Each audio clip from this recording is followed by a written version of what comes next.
নমস্কাৰ বন্ধুসকল আসাম কেৰালৈ আপোনালোকক স্বাগতম জনাইছো যিসকলে আমাৰ অফিচিয়েল ৱেবছাইট jobinasam.in লৈ ৰেগুলাৰ ভিজিট কৰি আছে তেওঁলোকে নিশ্চয় গম পাইছে যে ডিসি অফিস বঙাইগাঁৱে এটা ৰিক্ৰুটমেন্ট নোটিছ ৰিলিজ কৰিছে য'ত তেওঁলোকে স্বয়মৰ সহায়কৰ বাবে পোষ্ট ৰিলিজ কৰিছে সো আজি আমি এই ভিডিঅ'টোত আলোচনা কৰিম সেই পোষ্টৰ কাৰণে আপুনি কেনেদৰে এপ্লাই কৰিব পাৰে আৰু কোনদিনৰ পৰা এপ্লিকেশন ষ্টাৰ্ট হৈছে আৰু কেতিয়া শেষ হ'ব এই গোটেইখিনি ডিটেইলছ আপোনালোকে এই ভিডিঅ'টোত পাই যাব সো ফ্ৰেন্ডছ ভিডিঅ'টো শেষলৈকে চাওক আৰু ভিডিঅ'টো লাইক কৰক শেয়াৰ কৰক নিজৰ বন্ধুবৰ্গৰ লগত আৰু যদি আপুনি আমাৰ চেনেলৰ নিউ ভিউজাৰ্ছ হয় তেতিয়াহ'লে সাবস্ক্ৰাইব কৰিবলৈ নাপাহৰিব so friends let's start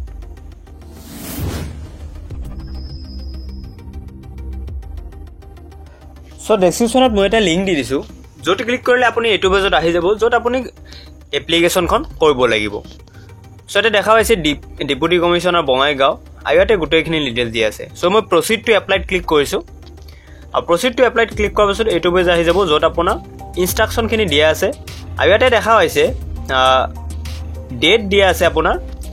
10 AM October 16 পৰা 5 PM অক্টোবৰ 18 লৈকে অৰ্থাৎ 2 দিন সময় আছে আজি আছে কালি আছে আৰু পৰহি আছে সো মাজত 2 দিন সময় দিছে তেওঁলোকে সো মই নেক্সট ক্লিক কৰি ইয়াতে পোষ্টটো সিলেক্ট কৰি দিছো আৰু নেক্সট ক্লিক কৰিছো নেক্সট ক্লিক কৰাৰ পিছত আপুনি নতুন এটা পেজত আহি যাব য'ত আপুনি নিজৰ পাৰ্সোনাল ডিটেইলছখিনি ভৰিব লাগিব সো এইটো পেজ আহি গৈছে য'ত আপুনি নিজৰ পাৰ্সোনাল ডিটেইলছখিনি ভৰিব লাগিব ভিডিঅ'টো দীঘল হ'ব পাৰে কাৰণ মই ষ্টেপ বাই ষ্টেপ আপোনালোকক দেখুৱাই দি আছো সো ইয়াতে আপুনি নিজৰ নাম লিখিব লাগিব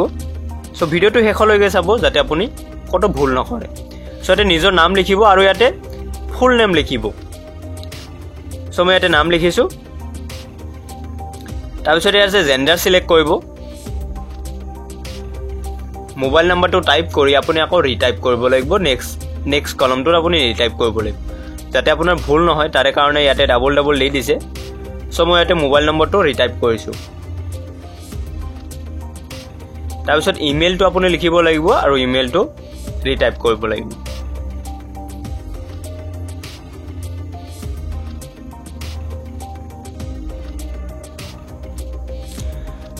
তাৰপিছত আপুনি ইয়াতে ডেট অফ বাৰ্থ লিখিব লাগিব নিজৰ সো মই ইমেইলটো সম্পূৰ্ণ হৈছে তে মই ডেট অফ বাৰ্থটো লিখি আছো ইয়াতে আপুনি ডেট অফ বাৰ্থ লিখিব লাগিব তাৰপিছত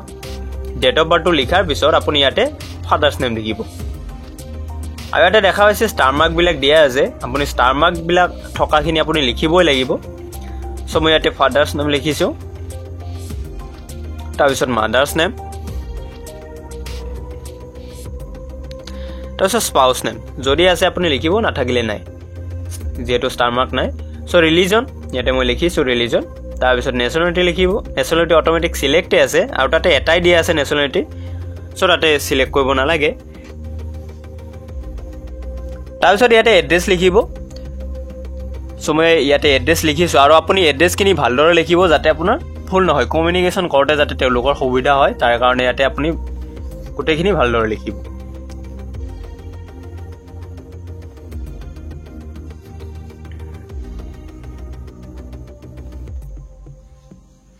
পিন নম্বৰটো লিখিব আৰু ইয়াতে দেখা হৈছে পাৰ্মানেন্ট এড্ৰেছ আৰু প্ৰেজেন্ট এড্ৰেছ যদি একে হয় তেতিয়াহ'লে ইয়াতে টিক মাৰ্ক মাৰি দিব গোটেইখিনি একে হৈ যাব আৰু বাৰ্থ প্লেচ আৰু লগতে পাৰ্মানেন্ট এড্ৰেছ যদি একে হয় দুটা টিক মাৰ্ক দিব হৈ যাব তাৰপিছত ইয়াতে আপুনি ইয়াৰে ক্যাপচাটো টাইপ কৰি প্ৰসিড টু নেক্সট ষ্টেপত ক্লিক কৰি দিব সো মই ইয়াতে ক্যাপচাটো টাইপ কৰিছো প্ৰসিড কৰিছো প্ৰসিড কৰাৰ পিছত এইটো পেজত আহি যাব য'ত আপোনাৰ এডুকেশনাল ডিটেইলছখিনি দিব লাগিব সো ইয়াতে SSLC pass university board university যি হয় ইয়াতে লিখিব লাগিব মই ইয়াতে সেৱা লিখিছো পাসিং ইয়াৰ লিখিব লাগে তাৰপিছত ডিভিজন বা ক্লাছ যিয়ে হওক তাৰপিছত পাৰ্চেন্টেজ নেক্সট আছে higher secondary so higher secondary লিখিছো মই year of passing division class আৰু পাৰ্চেন্টেজ তাৰপিছত গ্ৰেজুৱেচনৰ বোৰ্ড ইউনিভাৰ্সিটি বা বোৰ্ড যি হয়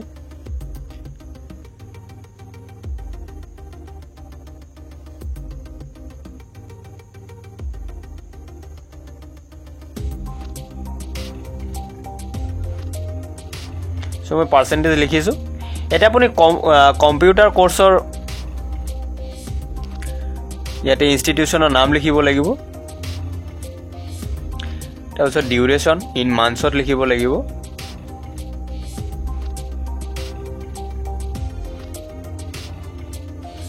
সো মই ইনষ্টিটিউটৰ নাম লিখিছোঁ তাৰপিছত ডিউৰেশ্যন লিখিছোঁ মিনিমাম 6 মান্থছৰ হ'ব লাগিব সো ইয়াৰ পাছিং মই লিখিছোঁ তাৰপিছত কেপচাটো টাইপ কৰি সাবমিট বা প্ৰসিড টু নেক্সটত ক্লিক কৰিব সো মই কেপচাটো টাইপ কৰি ইয়াতে প্ৰসিড টু নেক্সটত ক্লিক কৰিছোঁ তাৰপিছত ইয়াতে দেখা হৈছে যদি আপোনাৰ কিবা এক্সপিৰিয়েন্স আছে হেবিলাক ইয়াতে লিখিব পাৰে সো মই কোনো এক্সপিৰিয়েন্স ইয়াতে দিয়া নাই সো মই ইয়াতে যদি আপোনাৰ আছে তাতে লিখিব পাৰে সো মই কেপচাটো টাইপ কৰি সাবমিট কৰিছোঁ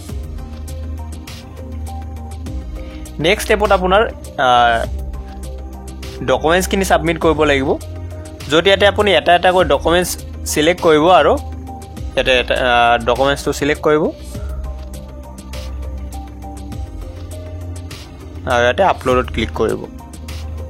আপলোড হোৱাৰ পিছত এনেকৈ আহিব তাৰপিছত আপুনি আকৌ সিলেক্ট কৰিব আপলোড কৰিব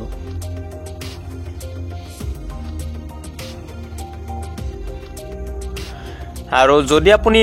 ফটো সিগনেচাৰ যে হওক ডকুমেন্টছৰ সাইজখিনি মিলাব পৰা নাই ইয়াতে দেখা হৈছে নামত অলপ গণ্ডগোল আছিল অৰ্থাৎ ফাইল নামটো লিখোতে গণ্ডগোল আছিল স্পেস আছিল যাৰ কাৰণে সিগনেচাৰটো আপলোড হোৱা নাই